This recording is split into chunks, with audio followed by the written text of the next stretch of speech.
So listen, can I talk to y'all real quick since it's just us? Cause I got something I need to get off my chest. The nigga was just in the store and had some shit come across his mind. So real quick. Y'all ever be in the store and see a kid acting a motherfucking fool? Just you want to smack them yourselves, they acting up so bad. So I was just in the store, right, and I just saw this kid cutting a fool. No, pushing shit off the shelves. I was like, bitch, who? Y'all, when I tell you this kid was pushing shit off the shelves, yelling, screaming, like, bitch, shut the fuck up. I want to backhand this bitch, for real. So then it brought me back about 6-7 years ago when I was like 24, 25-ish or whatever.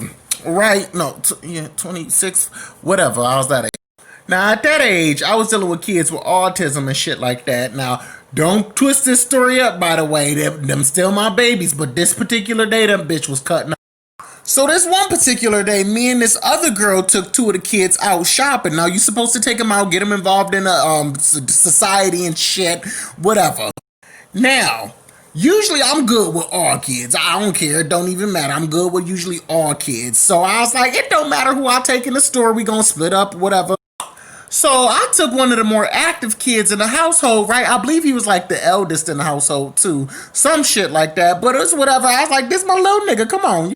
Now, bitch, when I tell you that shit right there, taking that boy, was my mistake. This bitch had an attitude the entire day. And I wasn't feeling good. But I was like, you know what? Whatever. So tell me why, right? We walk into the local store or whatever. I'm just gonna call this nigga Tops. Because y'all know I don't get no names. We just gonna call this bitch Tops. So anyway, back to the story. So anyway, we walk up into the store or whatever. We getting the stuff that's on the list and shit, trying to find a bag.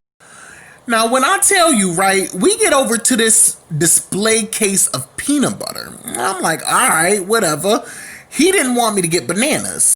However, bananas was on the list, so I had to get bananas. Everybody else liked bananas, so I had to get bananas.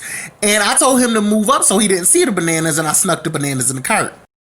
When I tell you, second mistake.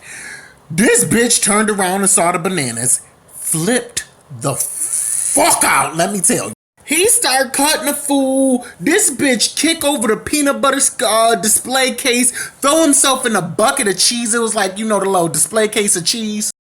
So I'm thinking to myself like, oh shit, I gotta restrain this bitch in the middle of the store. Now I'm black, this little boy is white. I was like, shit, here we go. So anyway, I grabbed the kid, like wrap him up real tight, hold him close to me. This motherfucker got the nerve to be double jointed like a motherfucker. Look, right? That this bitch can't get out of this. No, this bitch is throwing his left leg over onto my right shoulder, kicking me in the face and shit. I'm like, wait a second. So after being kicked in the face and the rib a few times, I was like, okay, I gotta let this bitch go. So I let him go. He get to running toward the front door. I'm like, oh shit, I gotta catch him again. So we get right to the front door. There's a bench on the outside, right? So I grab him again real tight, hold him, send him down on the bench. I'm like, you good, little nigga, you good? This little bitch gonna hit me with the, yes, Mr. Adam, I'm good. Yes, Mr. Adam. I promise y'all, bitch, he sound just like, yes, Mr. Adam, I'm okay now. Yes, Mr. Adam. Now, keep in mind, this bitch ain't no tiny little nigga either. He come up to about my neck. Now, I'm 6 feet tall. At this point, I was a little bit thinner or whatever, but he come up to my neck. So the way he said it, I was like, alright, he must be okay. So I was like, alright, we gonna walk back to the car hand to hand or whatever, so you just can't let go of my hand, right? Bitch, when I tell you, the moment I let this bitch go from the bear hug that I had him in, this bitch took the fuck off. Almost got hit by Acura. I had to snatch him up real quick. So the moment I snatched him up, right, he get to kicking me again, headbutting me and shit. So I'm like, alright, I just gotta bear hug him back to the car. It's a few steps up. Y'all, I promise you, the moment I got this bitch to the car, this nigga let loose and he was like, hit Mr. Adam. I got scared in the motherfucker. I was like, what? Who? Y'all, this bitch took a boxing stance. He was like, hit Mr. Adam, hit Mr. I swear it felt like something from a horror movie in the daytime. So when I tell you, I'm thinking to myself, I'm like, bitch, you from the east side, defend yourself. So I took my stance too. I was like, bitch, bring it then, what? Thinking in my head, I ain't say that. Y'all, when I tell you this bitch duffed me twice, like dead in a row, he was like, poof, poof. I was like, oh, nigga, what? He just duffed me. I headlocked the shit Y'all, I promise you, I had to headlock that bitch. This was in no type of training that I ever had, but I headlocked that bitch and wrestled him to the ground real quick. This bitch had me on the ground. We fighting. So y'all already know how this look. I'm a 6 foot tall black person wrestling a 16-year-old white kid in the middle of a suburb. I'm going to jail. So that in the back of my mind, I'm like, bitch, go for your shit then. So I sitting there, I'm still headlocking the boy, and I'm like, nigga, calm down. Calm the fuck down. So the little kid started to turn blue, and I was like, oh shit, okay. I can't kill the little boy out here. But, however, he need to know, he need to stop and live. So I released my grip a little bit, right?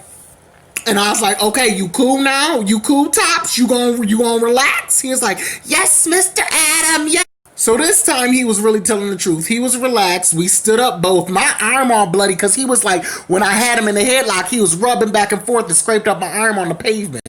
So the moment I stood up, I was like, give me your hand, right? Give me your hand. We gonna walk back in the store because the door was locked to the car. So we couldn't get in the car. We had to walk back to the store. So we get in front of the car, right? I promise you, the moment I step foot in front of the car, it's about 10 to 15 cop cars surrounding the whole entire.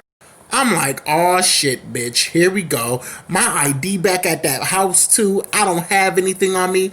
I'm about to go to jail. For real.